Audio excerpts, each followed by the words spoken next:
Okay, good morning, gentlemen. The it is the conversation of the 11th Sangguniang Bayan now for order. Okay, may lagi sa dalawa para prayer ang singing of national anthem.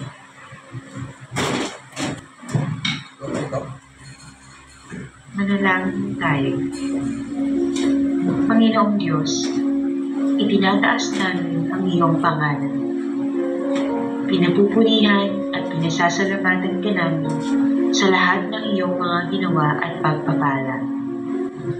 Salamat sa panibagong araw na ipinagkaloob mo sa amin. Mga kababayan, ang pambansang awit ng Pilipinas. Kayang magiliw sa sinamanan, alam ng puso sa limo'y buhay, upang hinirang tuwira ng magiliw sa mandulubing, di ka masisingil sa nalagang puso sa simulan sa langit ko wala, ay pinagkantula awit sa paglayang ginama. Secretary, please roll call.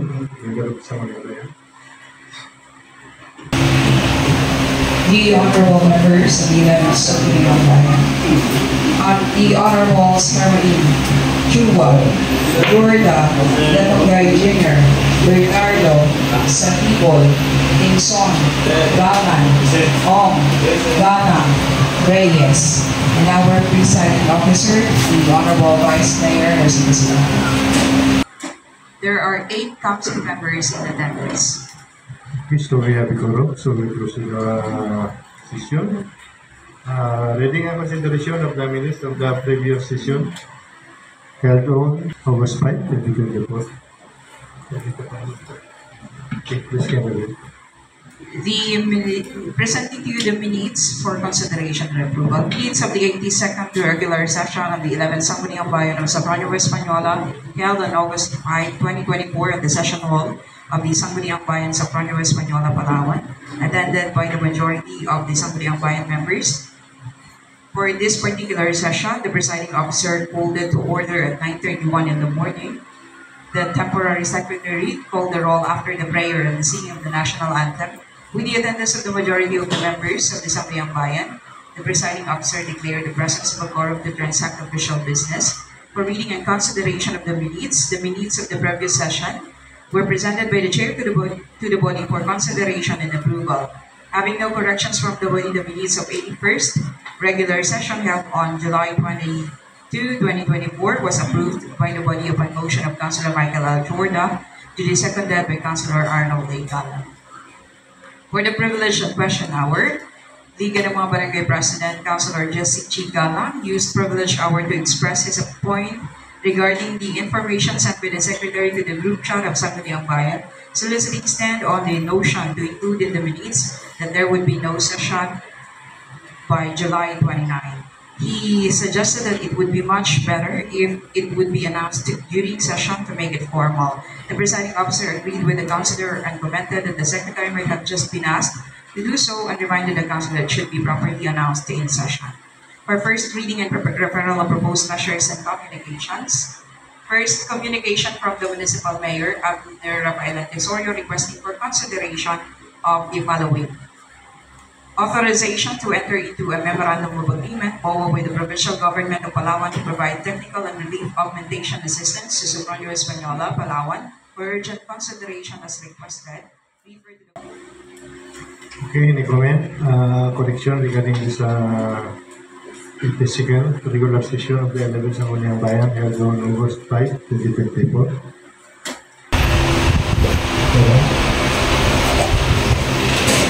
Pagoda, please Pagoda, I move that the minutes of the 82 regular session of the Sangguniang Bayan of Española held on August 5, 2024 to the Sangguniang Bayan of Española, Palawan be enacted. Victor Sidlo, Secretary, no objection. The 82nd regular session of the 11th Sangguniang Bayan held on August 5, 2024 is approved.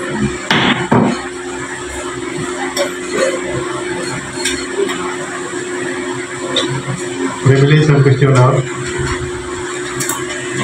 Please may go to the mic. Magandang umaga po sa inyo, Professor. Yung nangyari sa budget hearing natin, Mr. Presiding, nais ko lang sanang itanong kung ano ba ang ibig sabihin ng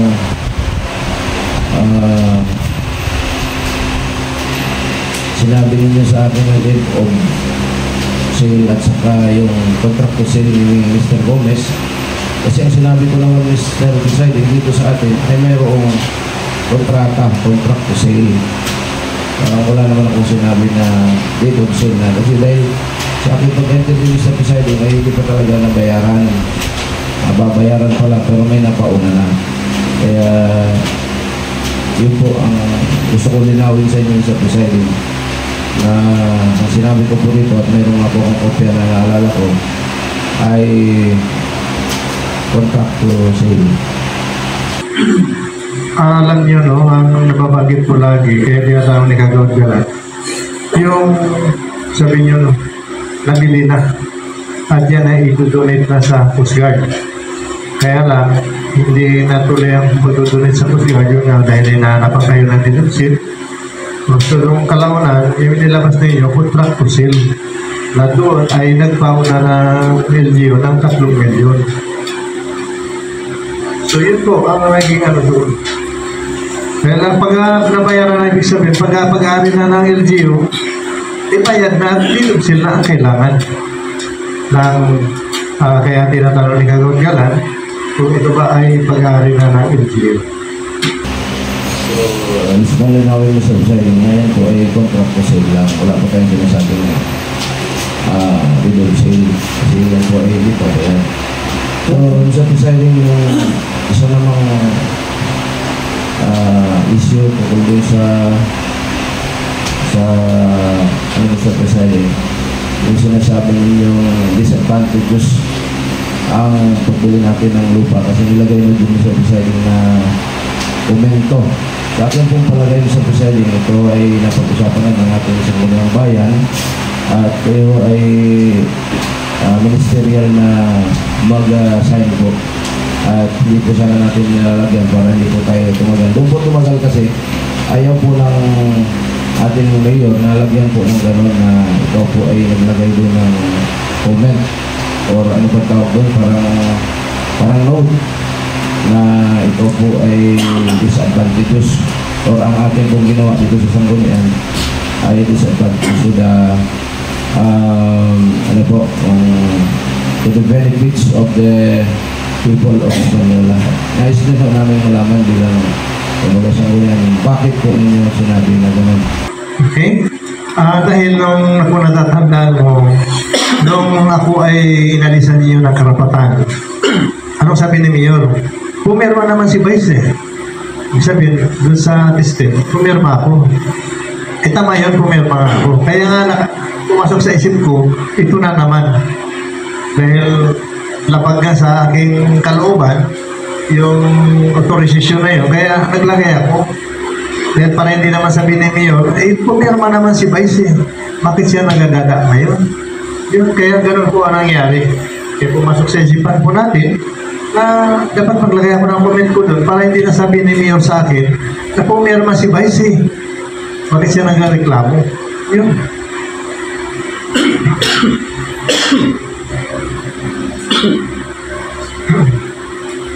Okay, kagawad? Reklamo po sa Presiding, hindi po masyadong Noong inalisan ninyo ako ng karapatan magpirma sa Sangguniang Bayan, butcher, appointment, o yung yung chiki, at saka lahat ng mga communication sa Sanggunian ay hindi na po tayo allowed. Kaya nung magsabi si Mayor, bakit nagre-reklamo pa ako na pumirma naman ako dun sa attested? Ibig sabihin sang ayaw na ako doon. Kaya naisipan po natin na sabihin, gawin ko yun para si Mayor, wala na siyang masabi sa akin. Pero siguro next time sa presiding mas maganda kung hindi nyo na rin po pirmahan. Kasi napaka-awkward naman po na nag-sign kayo tapos hindi po natin nag-comment pa po tayo. So, bago lang po tayo doon sa mga ganong ano, dahil wala namang talagang ganon. Sa buong Palawan po, parang tayo pa lang ang gumawa ng ganon na nag-sign tayo, pero meron po tayo comment. Kaya nga, kaya yan kasi nangyari. Kaya sinabi ko sa iyo, no, inulit ko. Nangyari yan, dahil sa statement ni Mayor, doon sa inalisan ninyo ako ng karapatan na nagreklamo ako, tapos yun ang sinasabi, na inulit ko, na pumirma naman si Vice Bakit siya nagreklamo? Yun. Alam niyo yung mga ganung bagay, dapat nila natin pahabain, tapos na yun Nilinaw lang natin sa presiding, gusto natin malaman. Kasi nagiging issue po kasi sa presiding sa labas. Kaya ano po, tanong lang po tayo kung bakit nagkaganon. Kaya nga ganun na nangyari, ano? Mayroon pang binitawan si Mayor sa akin. Hindi na ako nag-ate ng flag ceremony. Ha? Ay ano sagot ko? Kung gusto ba ninyo kung talaga mag-atin ako, magdadala rin ako ng sound ko noon. Para kung ako ay bakbakan ni Mayor, isagutin ko siya. Ha? Gusto ba natin mangyari yung ganun? Ako, inisip ko pa rin ang bayan natin na hindi naman nagiging kahiyaya ang bayan natin. Nandun sa flag ceremony, nagbabanata na si Mayor at saka si Vice. Ha? Pero kung pilitin talaga ako na patinin doon, gagawin ko yan. At tatawag tayo ng media para sila ang mag-testify doon na gano'n lang ang mangyayari. Nananahimik po tayo. Okay? Thank you sa presiding. Sana lang sa susunod po, huwag na nang hindi po mention yung pangalan ko. Hindi naman po gano'ng kaya-aya pakinggan. Kasi minsan pasensya nyo na baka makasagot din ako sa inyo at baka hindi po maging kaya-aya sa paningin ng mga tao natin. So yun nga po, doon po gusto kong pong sumagot sa inyo pero hindi ko na lang din po ginawa. Gawa nga lang siyempre, ganun din po sa inyo, no? Ayaw ko pong magbangayan tayo doon sa issue na hindi naman po dapat, no? Lahat naman po ay totoo naman ang sinasabi natin. Wala naman pong hindi totoo doon. Thank you po. Ganun din sa akin, ang sinasabi ko, totoo naman Ha? Ay, yan na nga, kung hinamon tayo magbangayan dyan sa publiko, nakahanda na tayo ngayon. Ayaw ko na yung nananahimik lang tayo, lalo tayong inaapakan kung tayo nananahimik. Kaya, yun. Kung ayaw ninyong mangyari uli, sana tigilan na ninyo ako. Ha? Laging sinasabi, huwag na ibuto yan, matanda na yan. Mas matanda pa nga si GCA, parang sinabi na niyo huwag na ibuto si GCA, pero maka-GCA pa rin kayo. Ha? Diba? Sana sabihin na niyo, si GCA hindi na rin pwede yan, dahil matanda na yan. Ha? Si GCA, 80 plus na yan. Ha? Parang sinabi na ninyo, huwag na ibuto si GCA. Okay, yun lang. Naghaba ng istorya natin. Okay, meron ba? So kung wala na, proceed tayo sa first reading of the Commissioners in Communication, number 1. Secretary, please carry. Communication from Mr. Sonny Q.E., Catholic owner, requesting to pass a resolution endorsing 2 stag derby on September 7, 2024 and 3 stag derby on September 28, 2024 at Green Phoenix Camping Arena, Pulod Shore, sa Barangay Espanyol, Palawan. That is Mr. Committee on Ways and Means. To Committee on the Ways and Means. Number 2. Communication from the Municipal Mayor of Nera Pilot Resort was appealing for consideration of the Sangguniang Bayan the following. First, supplemental budget number 2, fiscal year 2024, amounting to 10,701,035 and 69 hundredths. Mr. Committee on Finance. To Committee on Finance. Intervene. Allowing the granting of 100,000 cash prize for float competition among the personnel responsible in its creation. Mr. Again, Committee on Finance and Application. To Committee on Finance. Number 3.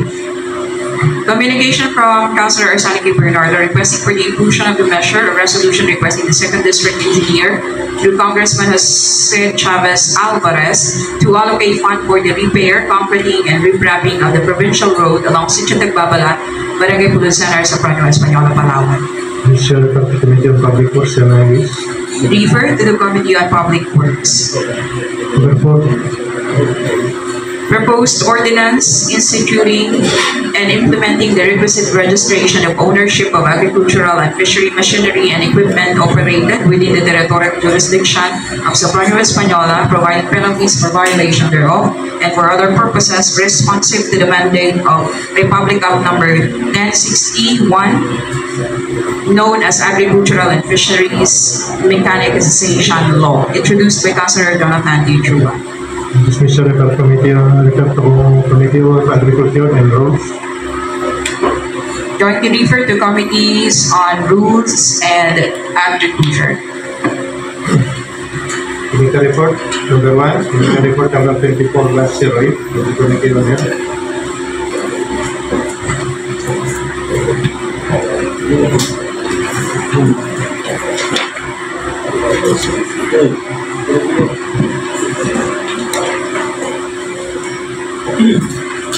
Okay, gagawa na ito ngayon. Thank you very much po, Mr. Presiding. Committee report number 2024-08, submitted by Committee on Health and Social Services. Subject, request for resolution adopting TUI 2022-2025 Social Protection and Development Report, SPDR of the Municipality of Sopronio, Española, Palawan. For the presiding officer, the committee to which the above cited measure was referred to for considered and already done the same, those would like to present and finding a recommendation with the following justification to it. Number 1, that the local chief executive request to pass a resolution adopting calendar year 2022-2025 Social Protection and Development Report, SPDR, and the Municipality of Sopronio, Española, Palawan. Number 2, that calendar year 2022-2025 SPDR outlines specific socio-economic challenges faced and by the municipality, including poverty levels, access to basic services, and the net sustainable development strategies. Number 3, that the report incorporates a set of targeted programs and inventories aimed at improving social welfare, education, health, and economic opportunities for vulnerable population with Sopronio, Española. Number 4, that the adoption of the SPDR is an alignment with the national policies and frameworks promoting social protection and poverty alleviation, thus ensuring compatibility with the broader government objectives. Number 5, that the subject report of the requisite supposed to have been completed last calendar years 2022-2023, thus the necessarily of urgent approval. Finding and recommendation, review the foregoing, the committee finds the initiative outline and the SPDR have the potential to significantly enhance the quality of life for residents, particularly for those in vulnerable situation, given the necessary of the measure for compliance and the national assessment of disability. The committee recommends for an approval in this particular session. Prepared by yours truly, prepared Honorable Gisdado Itingson, Chairman, Honorable Nina Saibol, Honorable Miguel Jota, Honorable Tira Pires, member. Okay, any comment regarding this committee report number 2024-08? Wala? Okay, kung wala, kanya mo. I move that committee report number 2024-08, subject request for the resolution adopting the calendar year 2022-2025 Social Protection and Development Report, SPDR, of the Municipality of Sopronio, Española, Palawan, be adopted. Okay, kasi mo, committee report number 2024-08 is approved. Thank you, Mr. President. Next, committee report. 2024-09 of the Committee on Health. Thank you, Mr. Presiding. Committee report number 24-09. Subject request of the Municipal Mayor Abdara N. Rapol Tesorio for authorization to donate a portion of Rural Health Unit RHU lot to the Provincial Government of the Palawan for the construction of the Socorro Española District Hospital in Barangay Pulot Center, Socorro Española, Palawan. For the presiding officer, the committee to which that above cited measure was referred for the consideration had already done the same, thus would like to present and filing a recommendation with the following justification to it.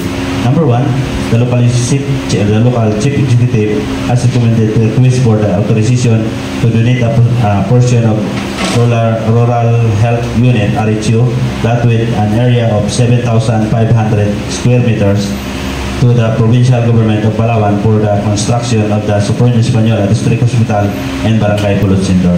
Number two, that the Socorro Española District Hospital as the issuance of resolution stating that the municipality of Socorro Española is awarding deed of donation of the parcel of land where the SEDH and facilities of the PGP are built. Number three, that the proposed area for donation constitutes 7,500 square meters from the lot of rural health units which was duly donated by Mr. Madisa G. Gubat. It by virtue of the date of donation executive last July 1996. Number four, that the proof ownership documentation provided by the municipal government is critical for the provincial government to secure the required environment compliance certificate ECC, which is prerequisite for the proceeding with the hospital for improvement. Findings and recommendation. In view of the foregoing and committees and the granting the authorization aligns with the municipal goal of promoting health and welfare is constituent, wherefore the committee recommends for the approval request for the authorization to donate a portion of RHU unit to the provincial government in Palawan, the Provincial Española District Hospital and Barangay Pulot Center to the calendar for second reading in this particular session. Prepared by yours truly, Concord, Honorable Jusdalin Chairman, Honorable Nina Sayul, Honorable Michael Jorta, Honorable Sierra Reyes, member. Any comment? Dengan Disayus Kagawad, comment? Yeah, thank you Mr. Presiding. 100% po kapag po ako dito.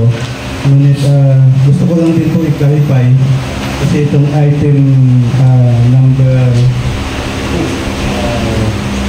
3 that the RHO which was duly donated by Mr. Matisa Gubat et al. Ito hanggang ngayon po, hindi ko po alam kung ilang square meter po ba yung donate ng mga gubat para po sa RHO. Kasi ang donate po natin sa hospital is 13,500. So ito lang mahigit kalating hektarya. So hindi ko alam kung ilang hektarya ba po talaga ito kabuuan nung nag-donate po yung Matisa. Baka may alam po ito. Hindi po ako tutunan. Ang pagkaalam ko dyan, ano ko lang, bigyan lang ng overview. Si Mr. Madisa Gubat, mayroon silang donasyon na intended sa hospital, maliban sa RHU. So, na-donate yan sa provincial government. Ngayon, kasi yung inauguration, kung matanda natin na inaugurahan yung district hospital, doon po lumabas yung donasyon nila. Kaya nga nag si Jumaira na pag hindi intended para sa ipapatayo, hindi intended na hospital, babawiin nila yung donasyon nila. Kaya ginawang hospital ni dating Governor GCE dahil dapat yun yung RHU pa rin. Yeah. So, Mr. President, kaya nga may tanong ko, kung nagkaroon po ng donation in favor of the local government of Española, di ba? From the Gubat family, ilang square meter po ba yun? O may separate po silang donation para sa local government po? Sa provincial government po? Pagkaalam po yun, separate siya 1 hectare yun. So kung separate po siya, Mr. President, siguro mag-accept po ay yung mag-donate po talaga, provincial po, Manisa to provincial, kailangan dito. Hindi ko alam, baka may ibang paliwanag. Kasama po talaga dito sa atin, yung sa na donation, dapat ma-check po natin, Mr. President, kung 1 hectare po yan, bawasan siya ng 7,500, kukumpi na lang po matira sa issue. Ito ba? So, yun ang gusto ko pong liwanagin. Sige po, Mr. President. Mr. President, ako hindi ko masyado po siyang naabutan yung pag-usapan, yung pinaliwanag lang po sa akin ni Doktora. But tama po yan, separate po yung papel. Tapos ito kahit anong basa ko kasi nakaraan ko ito, hindi ko maintindihan kasi galing po tayo ng hospital. Separate po siya, and then ito yung gagawin po natin dito, legalidad po ito, kasama po doon sa papel na ipapas po natin para maging legal yung domestic. Yung deduction po nila para sa RHO ay matagal na po yan, naka-separate po siya, tama po yung sabi ba, naka-separate po yan siya. So hinahanap lang po ito na sa atin, ang provincial government, para yung pag-process po ng papel ay tama po sa atin. Hindi po, Mr. President. Yun. May katanungan pa? Mayroon po, dito Mr. President, nabasa ko yung nakaraan kasi sabi ko nga hindi ko maintindihan. So mag-abasa. Ibig sabihin talaga, nagkaroon po talaga ng dito donation from Gubat family to the provincial government. Ganun ba? Meron yan. So, ibig po sabihin dito, Mr. President, ito, parang ano na lang ito, formality na lang. Opo, tama po yan. Sige, tingin po.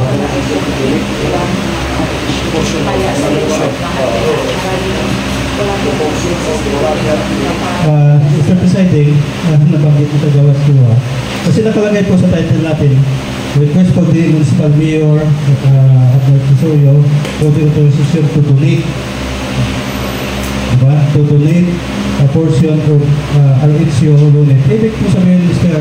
Presiding, ay pag-aawit ito ng pigig ng Mayor Spadula. Diba? To donate kasi authorize natin si Mayor Tisorio. Pero kung nagkaroon na po sila ng donation doon sa PGP at saka sa Gubat family, hindi na kailangan i-authorize natin si Mayor.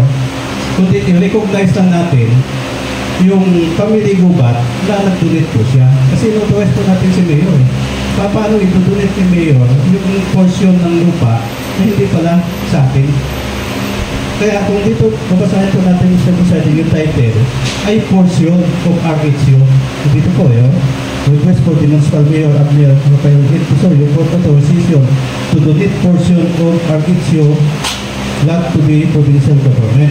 Ibig sabihin, portion po talaga ng RHO. Kaya tanong po dito Mr. Presiding, ilan po ba yung area talaga ng RHO? Kung 2 hectares, ano po tayo dyan? Parang po 1.5 hectares. So, ibig sabihin natin. Kung natin, dito 7.5 po sila, okay po yun. Pero kung 1 hectare lang, matitira po sa atin, 1/4 na lang, Mr. Presiding. So, kung natin, okay yun. Kung dyan kagawad na ito kayo, 1.5? Pakita nyo. Sa actual po kasi na 7.5 naman nakalagay. Ha? Ito sa actual na po, mga Mr. po. Ilan? Diba? 7.5. Hindi yung previous. 7.5 din po yung nasa.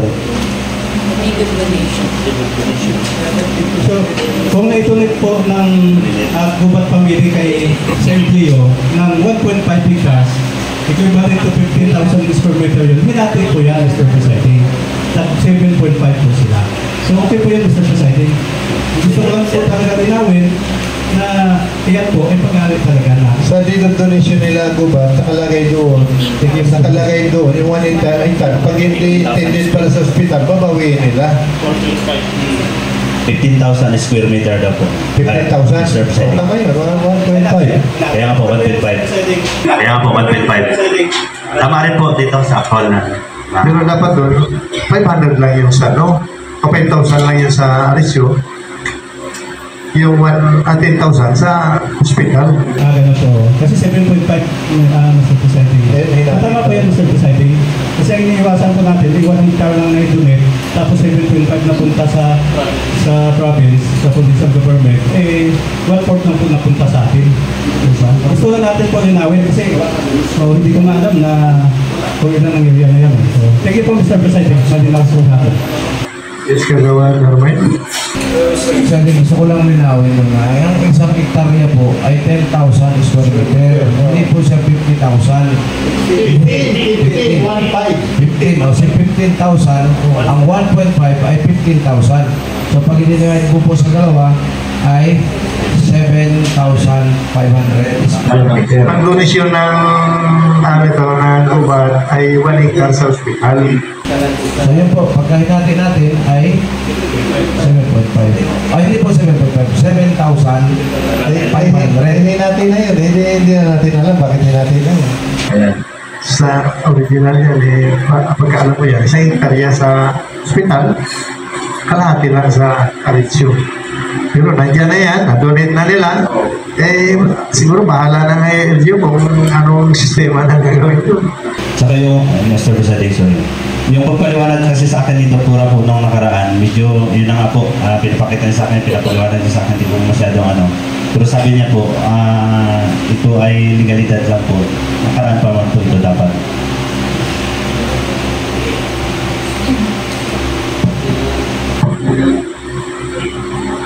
Kaya nga kung pagdating ng oras, lagyan din natin ng kung sino nag-donate ng mga area para ma-recognize. Dito naman, dito kay Tenerife.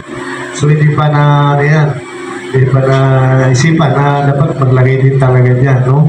Sa kabila naman, kay Castro, pero ang pangalan ng lupa, hindi Castro yun. Ibang tao. Yun. So, okay na? Wala nang So, kagawan ito. I move that committee report number 2024-09, request of the Municipal Abner Representative for authorization to donate a portion of Rural Health Unit Ariciola to the Provincial Government of Palawan for the construction of Sopronia Española District Hospital in Barangay Pulut Center, Sopronia Española, Palawan be adopted. Okay, tas remove, committee report number 2024-09 is approved for adoption.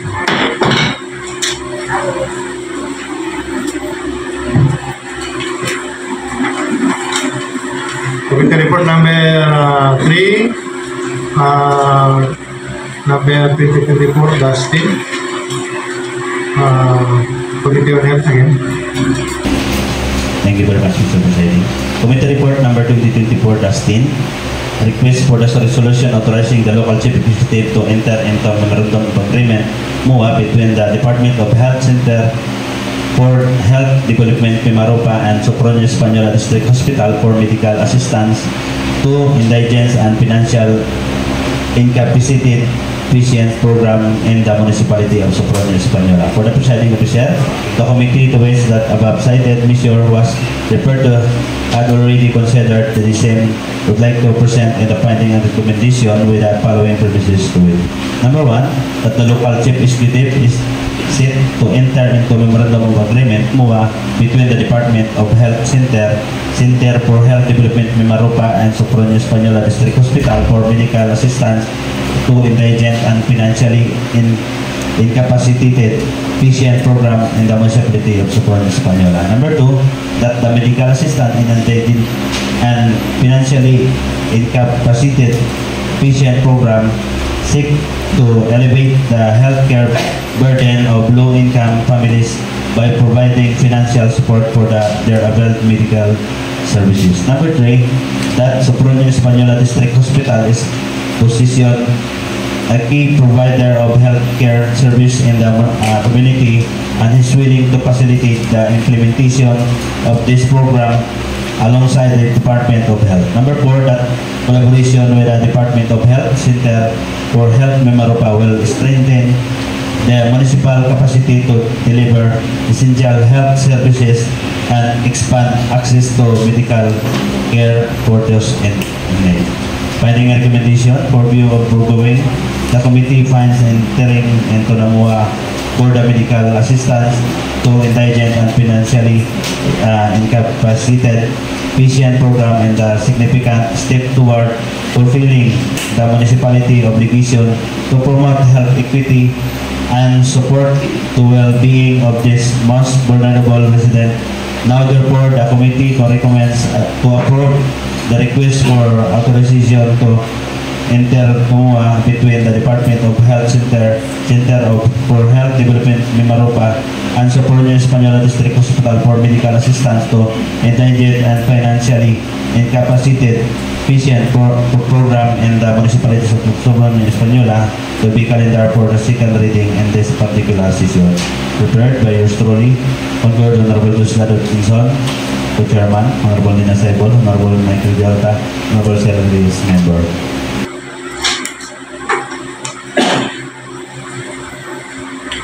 Okay, comment regarding this committee report number 2024 Bastin.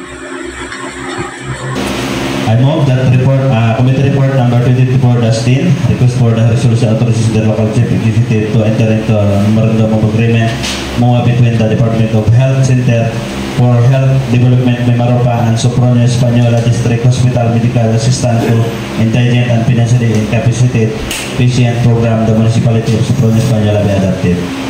Okay, the committee report number 2024 Bastin is to be approved for adoption. Thank you very much, Mr. President. Number 4, communication, committee report number 2024 /59, the committee on resilience. Good morning po. Committee report number 2024-59 submitted by Committee on Ways and Means and Games and Amusement. Subject: requested ordinance for the creation of the position of Administrative Aid 3, Reproduction Operator 1, Salary Grade 2 under the Office of the Municipal Civil Registrar in the Municipality of Socorro Española, Palawan. For the presiding officer, the Committee on Ways and Means and Games and Amusements refer to consider the above cited measure had already done. The same those would like to report its findings and recommendations based on the predecessor and the reflected. Number 1, that the local chief executive communicated a request for the creation of the position of Administrative Aid 3, Reproduction Operator 1, Salary Grade 2 under the Office of the Municipal Registrar. Number 2, that the creation of subject position is essential in improving the efficiency and effectiveness of the Office of the Municipal Civil Registrar. Number 3, that the fund for this position is made available through the funding of Administrative Aid 3, Card 1, Salary Grade 3 of the same office, ensuring that there will be minimal financial impact on the municipal budget. Number 4, that the newly created position will specifically focus on tasks related to the reproduction of vital records, including birth, marriage, and death certificates, which are essential functions of the Civil Registrar's Office. Number 5, that there exists a discrepancy on the position to be created and the salary grade.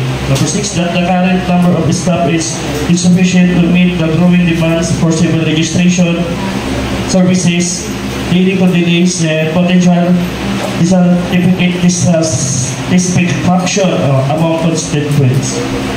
Findings and recommendation: in consideration of the foregoing, the committee opines that the creation of above cited position is exigently needed since funds were already available in this position is crucial to effective and efficient operation of the office cited. Moreover, correction must be made on title of the position, wherefore the committee recommends to pass the ordinance creating the position of Administrative Aid 2, Reproduction Machine Operator 1, Salary Grade 2 under the Office of the Municipal Registrar to be calendar for the second reading on the next regular session.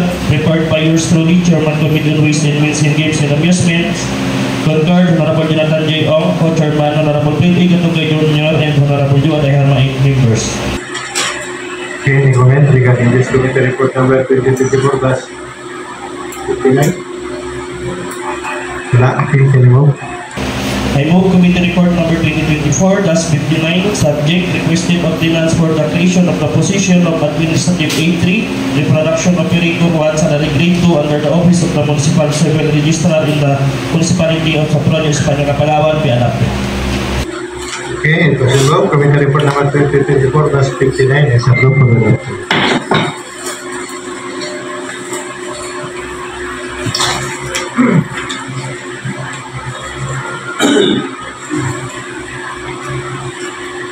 calendar of business, unfinished business, none from previous administration and from previous session, none. Letter B, business for the day. Second reading. SPD.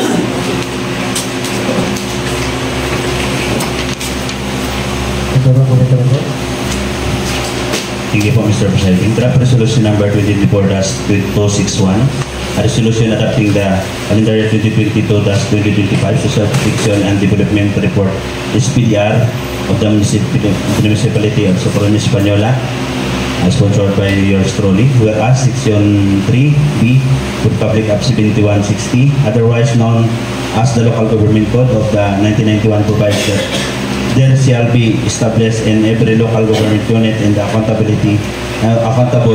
efficient, and dynamic organizational structure and operating mechanism that will meet the priority needs and services requirements of its communities.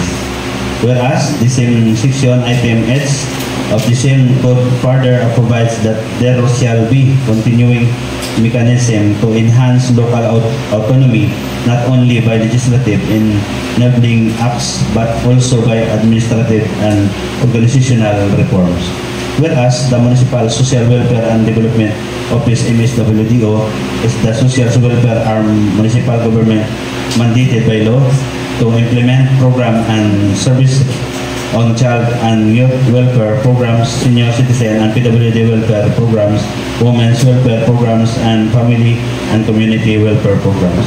Whereas the MSWDO, as one of the frontline service provider of the local government units, has its primary goal of delivering and comprehensive social services package to its clientele, promoting the rights and welfare of the constituents and enabling reintegration to the target sector of the mainstream of society. Whereas the Social Protection and Development Report SPDR of every MSWD shall contain primarily the 3-year social demographic data derived from government generated and validated data to overall social structure assessment that include risk and vulnerable of the local community, along with the inventory of gaps on order of the guide LGU determining which among these risks and vulnerabilities are prioritized and addressed through the social protection adaptation strategies and recommendations give the government's limited resources. Now therefore, upon motion by Councilor Blanc, duly seconded by Councilor Blanc, be it resolved as hereby resolved to adopt calendar year 2022-2025 Social Protection and Development Reports SPDR of the Municipality of Socorro, Española. Resolved finally that copies of this resolution furnish the Office of the Municipal Mayor, the Office of the Municipal Social Welfare of Development, and other concern for information, reference, and appropriate action. Okay, any comment regarding this committee report number 2024-261? Wala? Okay, can we move? I move that draft resolution number 2024-261, a resolution adopting the calendar year 2022-2025 Protection and Development Report SPDR, the Municipality of Socorro, Española, be approved. Okay, kasi mo ba si Kendall? Objection? Wala? Okay, understand. Resolution number 2024-261 is approved. Thank you very much, Mr. President. Next, committee report number 2024-09. 09.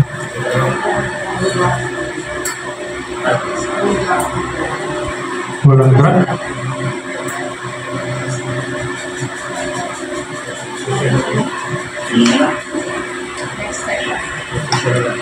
Mr. President, hindi ginagawa niya. Next session na lang po siguro. Liwanag na lang po natin dito.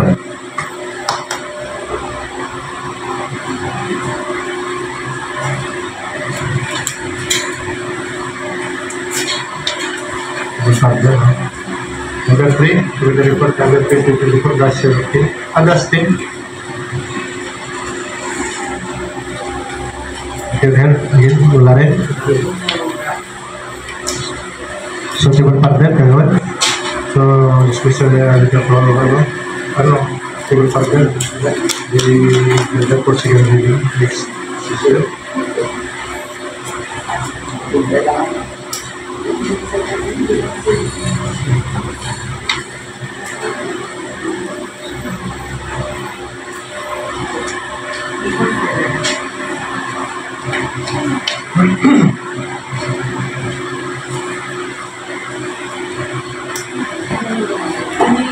Calendar of business. Third and final reading, wala. Same business, lahat. Announcement, reminders. Just kagawa na yung mind. Good morning po ulit. So, paalam ko lang po sa mga kasamahan po na may regarding po sa pinag-meetingan namin nakaraan sa board meeting sa PCL. Meron po tayong PCL Week, September 2 to 6 po. Na-forward ko na rin Ma'am Ken sa group chat yung para makapagawa na lang po ng TO yung lahat.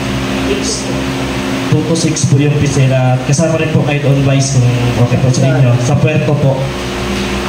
So yun po, may civil service nga po yung 5 and 6 eh. Yun din nga ang inano ko doon, kaya lang mas napaburan nung nakakarami po yung schedule na 2 hanggang 6. Kaya minop ko rin nga po doon yung gusto ni Kagawad Dilos na sa Bacolod sana, kaya lang hindi rin talaga ayaw rin ng mga ibang sangguniang bayan, kaya yun pa rin po sa Puerto po, September 2 to 6 po yung at PCL Week. Kailan lang natin dito? 5 and 6 po. Pwede na gawin na kayo? Pwede naman po magpagawa ng 5 at uwi na sa 5. Kung pabor po sa para makahapon pa sa Opo. 5 na tayo para sa 6, nakalaro pa tayo sa 6. Yun lang po. Thank you. So, biliwalag sa mga may travel pa. Ay, Wala na. at saka pares po kami, wala na rin po pala travel. Nakiusap ako kay Sir Arcet kanina. Baka pwede na rin daw pong galawin yung 4th quarter namin. Hingi lang daw po ng, endorsement po galing sa inyo na Pwede naman request. request po na payagan na magalaw yung aming 4th quarter. Tuloy sa ngayon, marami na tayong nagagalaw na 4th quarter. Thank you po. Kulang na yung budget. Pagdating na ng 4th quarter, tambay na. Kung may wala na, hindi na makapunduan ulit. Okay? So, ang ating secretary ay mayroon daw i-announce. Sige, secretary. Good morning po, Mr. Presiding Officer, and thank you po. Through you, we would like to announce the pending measures for July and June. June po, pending measure is the LDRRMF, pero refer to Committee on Finance, but this is, still undergoing improvement, revision po, clarification sa MDRRMO. Then, second one is the resolution forwarded by the Sangguniang Bayan of the Municipality of Rizal, soliciting support from all the municipal governments in the province of Palawan through the SB with the request of to the Department of Health for the establishment of cardiovascular and respiratory care, especially centers in the province. Naka-refer po sa Committee on Health. Then, proposed resolution urging the Department of Energy and Energy Regulatory Commission to restore the subsidy to all mainland Palawan Paleco consumers. Naka-refer po currently sa Ways and Means. Next po, I proposed resolution requesting the municipal mayor for an additional incentive among barangay tanod. I guess wala po dito, pending pa. Nasa Committee ng Finance. And forwarded provincial resolution regarding the use of a digital payment. Naka-refer po sa Trade and Industry. Yun po ang pending measures. Then we have the approved measures. We will just furnish you the copy. Then meron po kaming na-receive na memorandum circulars, Mr. Presiding Officer. Local Budget Circular number 157 dated May 3, 2024, regarding the updated rules and regulations on the grant of representation and transportation allowances, RATA, to officials of local government units for fiscal year 2024 and the years thereafter. Bali po ang RATA po ng Sangguniang Bayan members, department heads will increase magiging, 7,225. Ang simula po ng implementation ay last January, supposed to be. So, meron pong differential. Kaya po, kung mapapansin po ninyo, may copy na po ng supplemental. Meron po tayong allotment for differential ng ating rata. So, 7,225. Pero yun po ay nakabase sa actual work performance. Dapat po para maging 100%, 76 to 100% din po ang actual work performance or attendance po. So, 14 or more work attendance. Then, Kapag ano yung work performance? meron din pong nakalagay po. For official who, by the nature of their official functions, adopt a work schedule other than the usual 8 hours per day or 40 hours per week, such as the members of the local sanggunian, rata shall be prorated based on actual work or attendance of the official vis-a-vis the work schedule or performance standards prescribed by law or by a competent authority following the schedule na nakalagay po dito. Ang percentage po ng actual work or attendance, this one is doon po sa ating session attendance po ang basis. Pag 25% or less ang attendance, 25% lang din po ang matatanggap. 26% to 50% ang attendance sa monthly, 50% ang rata, 51% to 75%, 75%. Pag 76% po to 100% ang attendance, will be 100% din po ang marireceive. Then another memorandum circular po regarding our communication allowance, your communication allowance.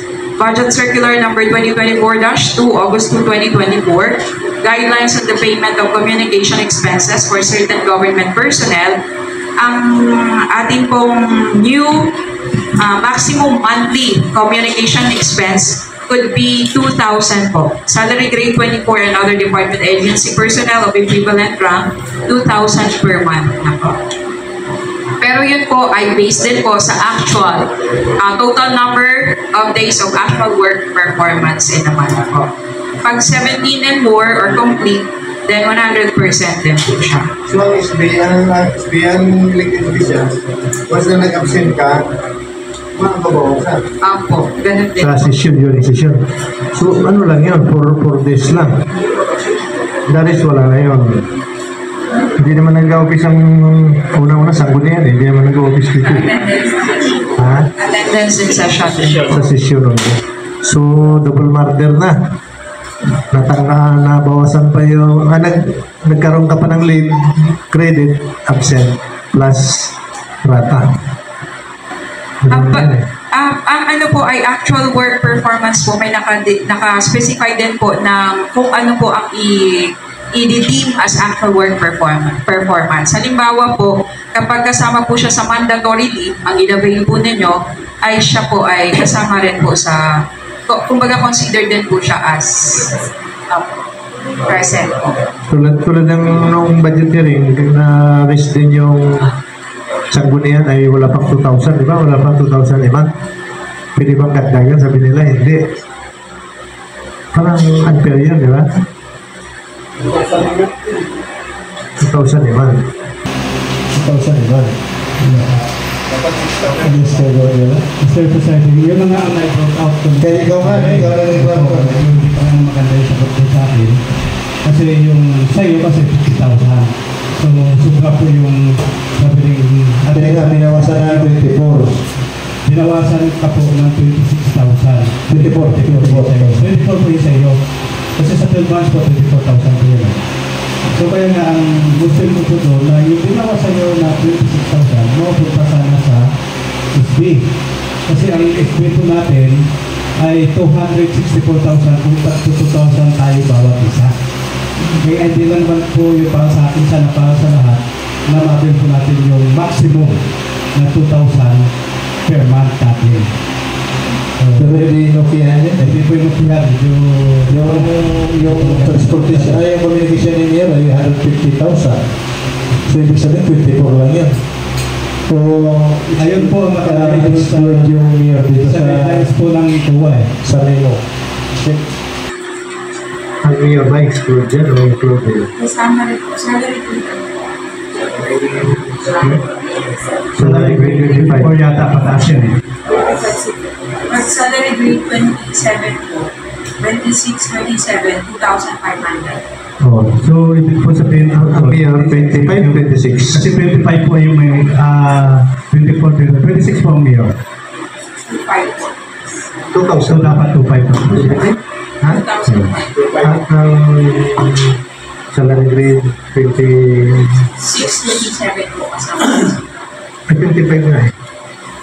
Ang 25 po. Kaya kung 25 po talaga, 2,000 lang. 2,000 na po yung 25. Yung 26 Ang Mayor yata 26 eh, di ba? 26 ang mayor. O, di 25.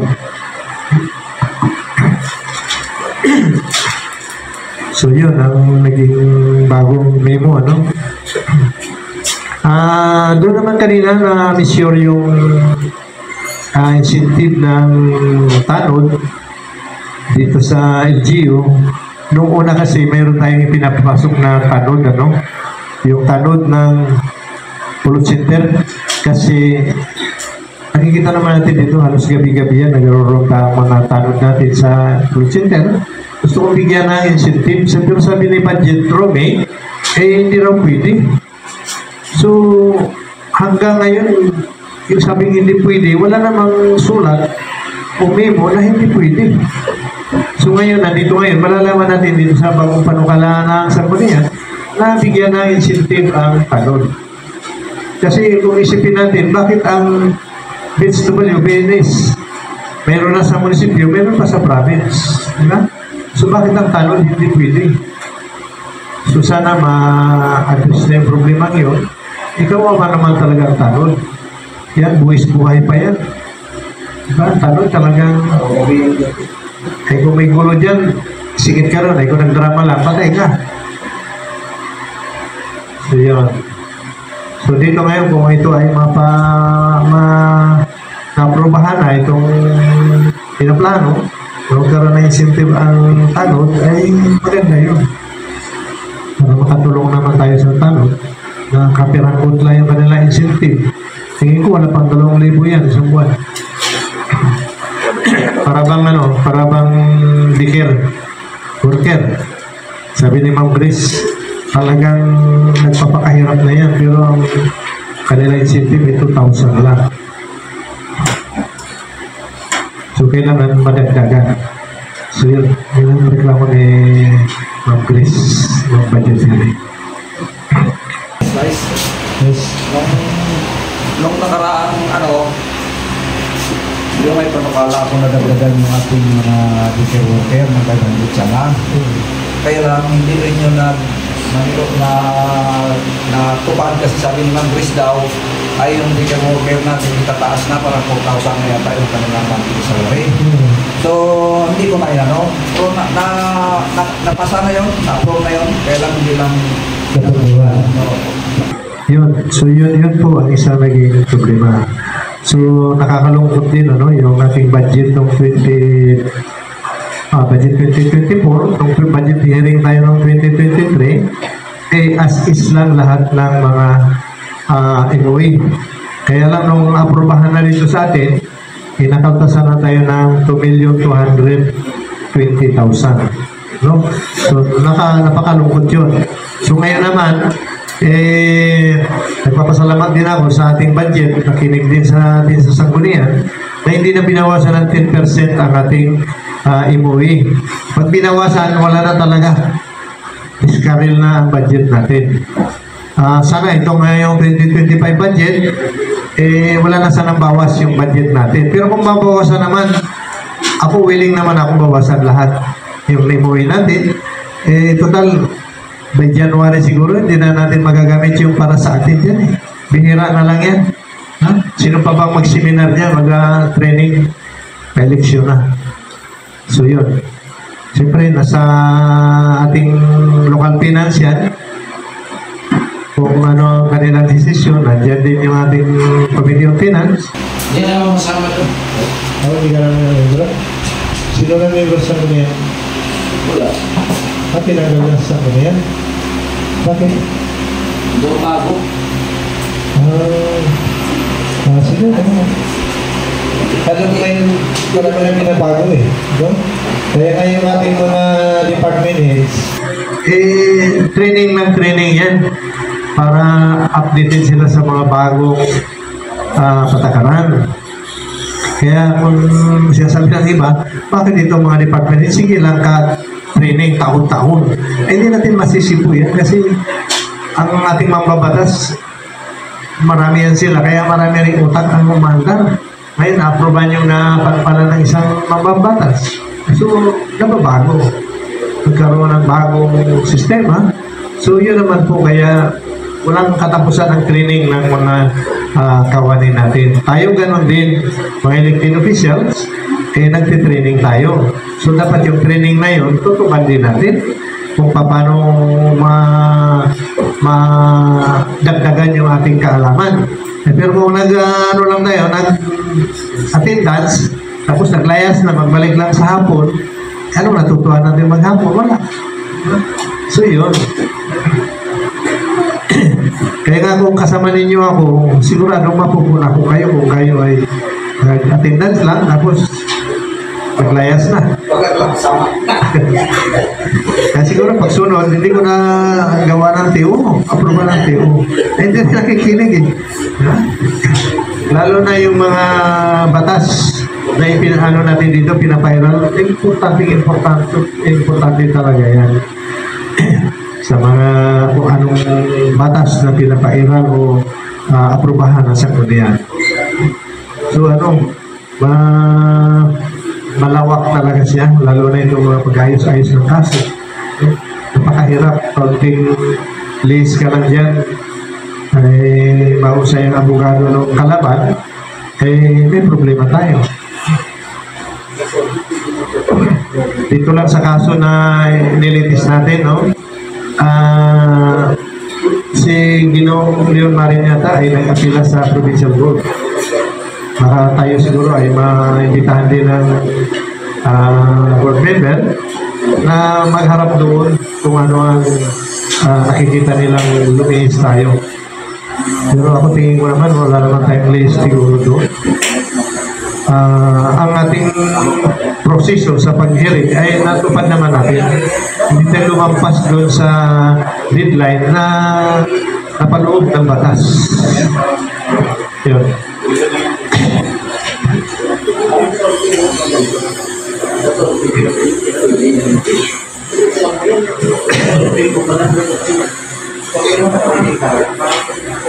So, Secretary, siguro magsulat ka sa local finance kung nasulat na kayo noon.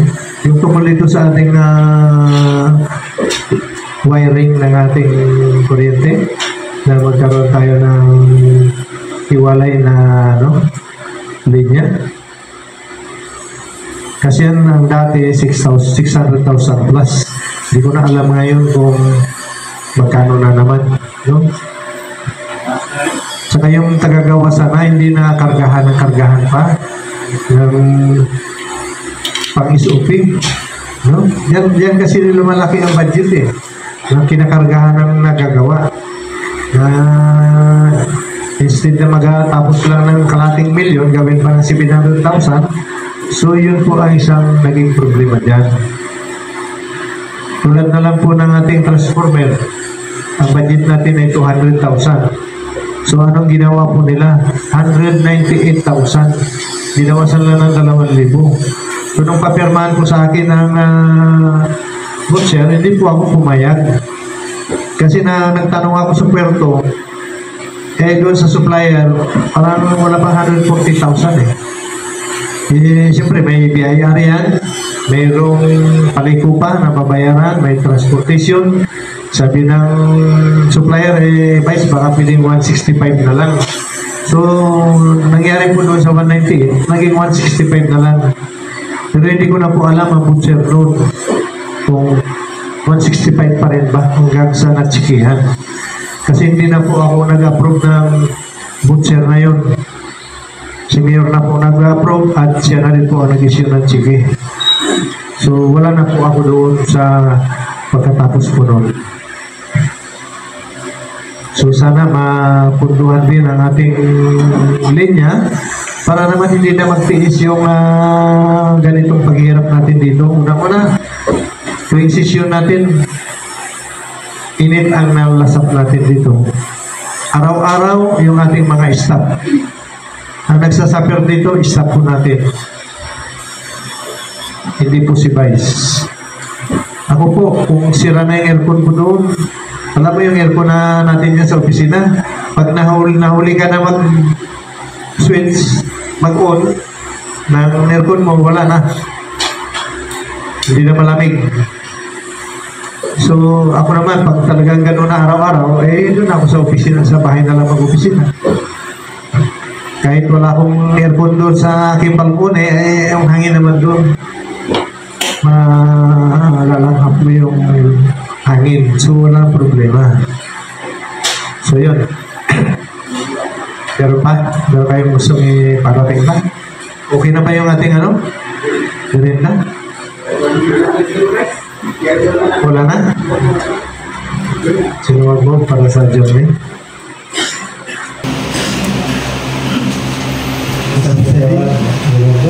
I move to adjourn our regular session. Kita sinuwag si Anskelvin. No addition?